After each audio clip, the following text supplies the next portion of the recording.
amazing. So she's going to be our first speaker up, Anuja Shah, and Dr. Anuja Shah, and she's going to be speaking on Mahaveera message on humanity.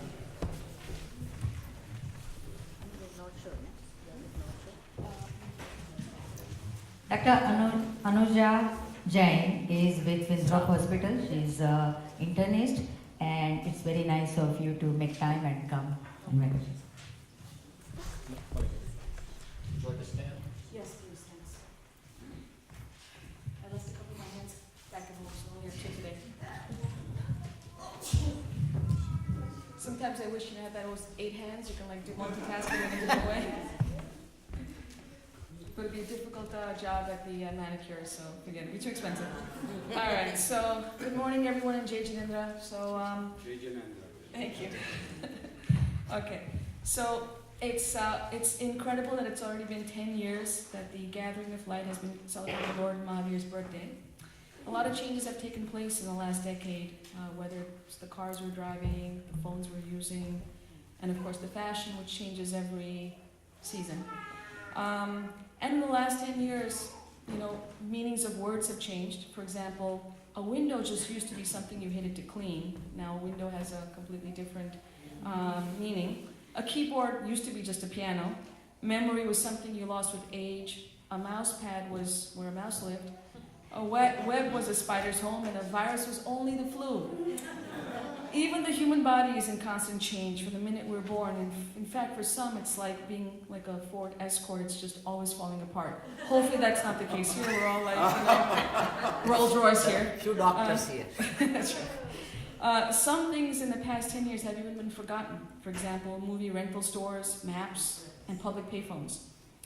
Even the names of the most famous celebrities of yesterday or today or the future remain fleeting and temporary. But the teachings of great spiritual masters, such as Lord Mahaveera, who lived over 2,600 years ago, is still being celebrated, and his teachings are still being zealously followed and revered. Why? Because Lord Mahaveera had attained this ultimate supreme state of enlightenment, thereby making his teachings immortal, and hence will never change, because they represent the eternal truth. And fortunately, though Mahaveera's preachings were profound and had enormous depth to them, they were nonetheless very practical and include many concepts. I'm just going to talk about 4 of them. So one, of course, you guys might remember if you've been to these sessions before, is ahimsa or nonviolence, which is the most fundamental principle, which is at the heart of Jainism. And it's perhaps more significant today than ever before. Lord Mahaveera said, "To kill any living being amounts to killing oneself. Compassion to others is compassion to one's own self. Therefore, one should avoid violence as if it's poison or a thorn."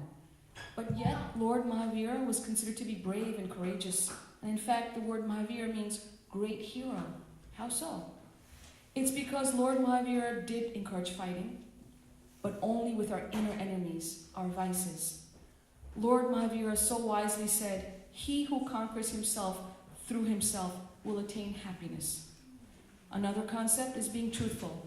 So how do you tell if a man is lying? If his lips are moving. How can you tell if a woman is lying? You can't, because that never happens. Except for now. Of course, there are other ways to know if someone is lying. For example, a minister told his congregation, "Next week I plan to preach about the sin of lying. To help you understand my sermon, I want you all to read Mark 17. The following Sunday, as he prepared to deliver his sermon, the minister asked for a show of hands. He wanted to know how many people had actually read Mark 17. Every hand went up. The minister smiled and said, "Mark only has 16 chapters. I will now proceed my sermon on the sin of lying."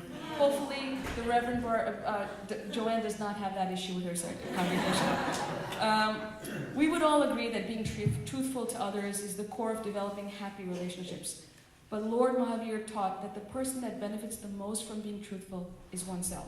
He said, "In truthfulness resides self-restraint and all other virtues. Just as the fish can live only in the sea, so can all virtues reside in truthfulness alone." Another concept is aparigraha, which is the principle of non-possessiveness or non-greediness. And this again is so fitting these days, where the trend is to conserve and going green, and the emphasis is on reduce, reuse, and recycle, which is becoming very critical. Plus, greed often gets you in trouble. There was a man walking on the beach, and he came across this old bottle. He picks it up, pulls out the cork, and pops a genie. The man says, "Great, I always dreamed of this, and I know exactly what I want. First, I want $1 billion in a Swiss bank account." And poof, there was a flash of light, and a piece of paper with an account number appeared in his hand. He continues, "Next, I want a brand new red Ferrari, right here." Poof, there's a flash of light, and a bright red, brand new Ferrari appears right next to him. He continues, "Finally, I want to be irresistible to women." Poof, there's a flash of light, and he turns into a box of chocolates. So, gotta be careful with what you ask. On greed, Lord Mahaveera said, the more you get, the more you want. And that due to greed, a person fails to distinguish between what should be done and what should not be done. And the final principle that I want to mention is the principle of anikantvad, which is multiplicity of viewpoints, which is so very essential to promoting harmony, positive thinking, and unity. And today's wonderful event of celebrating the birth of Lord Mahaveera here in this sacred church is a perfect result of this principle being put into action for the past 10 years. And for that, on behalf of everyone, I applaud the Reverend and all that are part of Gathering of Light. In conclusion, if the teachings of Lord Mahaveera were to be summarized in one word, that word would be love. Love towards every life form, including one's own self. Lord Mahaveera has shown the path to enlightenment not only because he himself had attained that highest supreme state, but because he was the embodiment of compassion, purity, and unconditional love, and preached the teachings of Jainism only for the welfare of all. And the teachings of this omniscient Lord Mahaveera represent the eternal truth that will remain unchanged, whether it be another 10 years from now or infinite years from now. So you'll be hearing the same talk over and over again. All right.